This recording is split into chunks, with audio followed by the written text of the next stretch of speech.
Magandang araw mga kaibigan. Bigyan natin ng reaction opinion itong post ang balita ngayon. Title, Ang Laking Kahihiyan. Naglabas ng pahayag si former COA COMELEC Commissioner Attorney Rowena Guanzon kaugnay sa kontrobersya sa umano'y maling impormasyon sa pagkakaaresto kay dating Ako Bicol Party List Representative Saldico kasunod ng magkakasalungat na ulat mula sa iba't ibang panig. Sa kanyang reaksyon, kwinestyon ni Guanzon ang umano'y kalidad ng impormasyong nakarating sa Pangulo, lalo na sa laki ng kanyang confidential at intelligence funds. Sabi niya, ito ang post, Bongbong Marcos, billion ang confidential at intelligence funds mo, tapos ang report sa iyo na naaresto si Saldico ay palpak. Baka naman kasi hindi sa intelligence napupunta kundi sa bulsa ng mga buhaya, patay ka ngayon. Sa iyo pa pina-announce, Mr. President, ang laking kahihiyan nun. Ang payag ni Guanzon ay dumating sa gitna ng lumalalim na kalituhan sa tunay na estado ni Ko. Nauna nang sinabi ng Pangulong Ferdinand Marcos Jr. na si Ko ay naresto sa Prague at nasa kustodya ng Czech Republic o Czech authorities.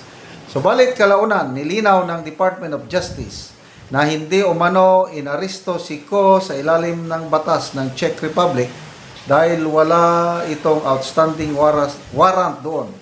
Isang usapin na legal na terminolohiya at jurisdiksyon.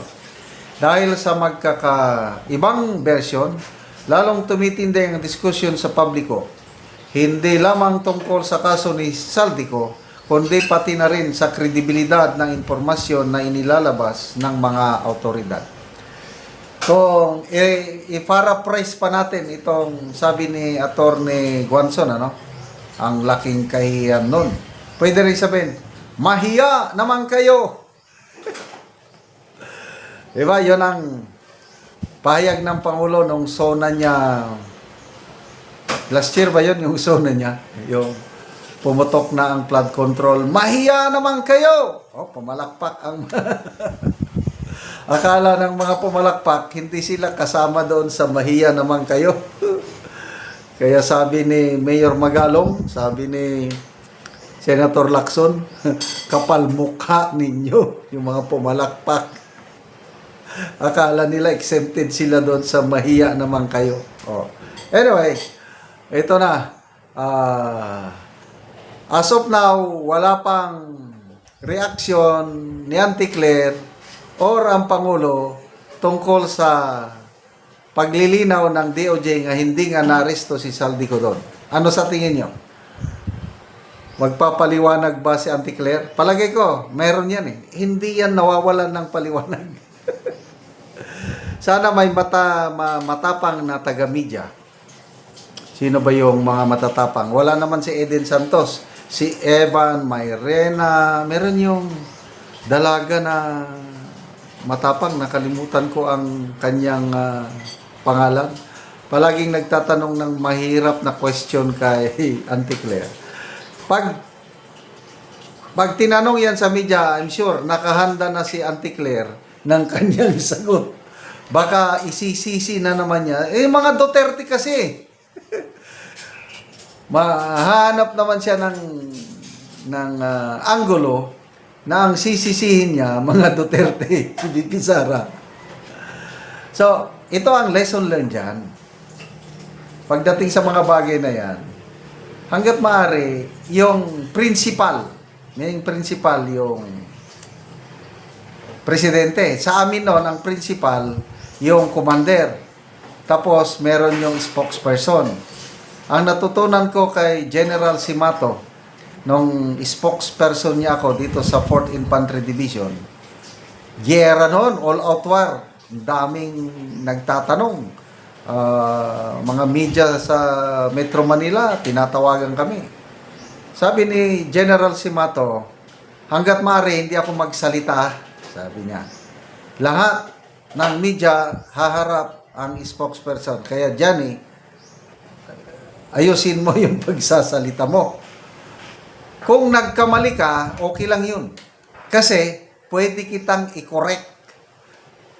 So, may way out. Kasi mali yung sinabi ko eh. At least, spokesperson lang ako. Pwede akong i-correct ng commander. Ang sabi niya, kung ako, commander, nagsalita, mali, sino pang magko-correct sa akin? Sabi ko, oo nga, no? Kaya dapat itong palasyo natin, mag-aral ba ko tungkol sa, I don't know kung anong tawag nun, communication technique or whatnot. Sino pang magko-correct kay Pangulo? Mali yung sinabi niya. Kaya ito ngayon, DOJ. Medyo malumanay o yung not so maingat tayo sa paggamit ng aresto dahil depende sa check authorities. Yun ang paliwanag ng DOJ spokesperson. Maingat. Pinag-iingat tayo. Sino bang gumamit ng aresto? Di ba ang Pangulo mismo sa kanyang post gabi ng April, nakalimutan ko na eh. Gabi siya nag-post. Atat na. Na-aresto na si Saldico ng check authorities. Nakikipag-ugnayan na ang Philippine government sa Czech government para masunod ang proseso na mapabalik na siya sa bansa. Ang aresto na term, Pangulo mismo ang gumamit. Kaya yung DOJ, sinasabi niya na maingat tayo sa paggamit ng word na aresto. Hindi kami ang inyong sabihan, Mr. DOJ spokesperson. Sabihan niyo ang inyong Pangulo dahil siya mismo ang gumamit sa salitang aresto. So ngayon, klaro na, walang naaresto, walang naditine na Saldico sa Czech Republic, na patunayan tama yung sinasabi ni Attorney Harry Roque. Salamat mga kaibigan sa inyong pagsubaybay sa ating channel. Nakakatulong kayo ng malaki sa tribong Talandig ng Bukidnon dahil ang sweldo natin sa channel na ito is pantulong sa tribo. Namimigay tayo ng libreng yero at pako para makapagpatayo naman sila ng mas maayos na tirahan. Panoorin nyo ang video nito. Ano na yung nahatag ni nanay nga yero nga iyang iatop karon. So, gitabangan lang siya sa pagdala kay Bugatman. Kung karon mo na ni ang atop sa balay ni nanay nga yero. So mga dako nagyud og buslot. Muna ni ang iyang atopan karon. So pulihan niya sa nahatag nga yero sa iya ha.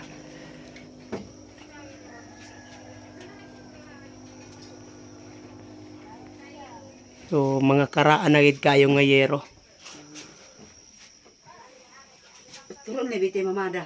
So kung muulan, gatuluan na gyud.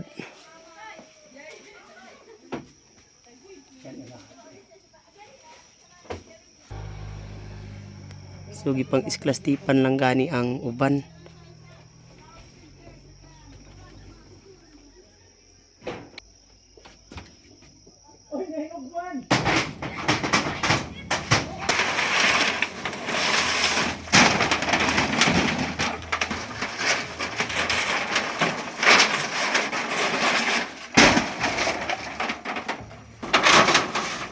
Pagkalayan ka gito.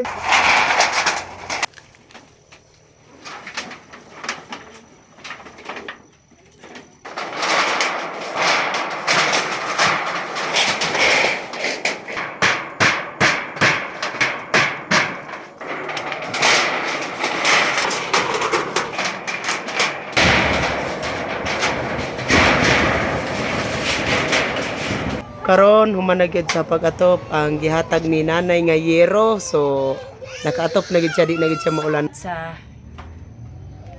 Salamat sa Ginoo sa naghatag sa sin. Nagyod dili na gid mi maulanan. Oo, so balo na ka nanay. Oh, So pila na ka tuig sa imong pagkabalo? Gali man ka tuig. So 5 na ka tuig. So naalang ka karon ka. So ikaw na lang karon ang nabilin. Oh, So tanan na ka pamilya imong anak nanay. tanan. So karon nakatop na ka di na ka maulanan. Dili na gyud maulanan. Salamat ni sa naghatag ani nga sin. Salamat kayo.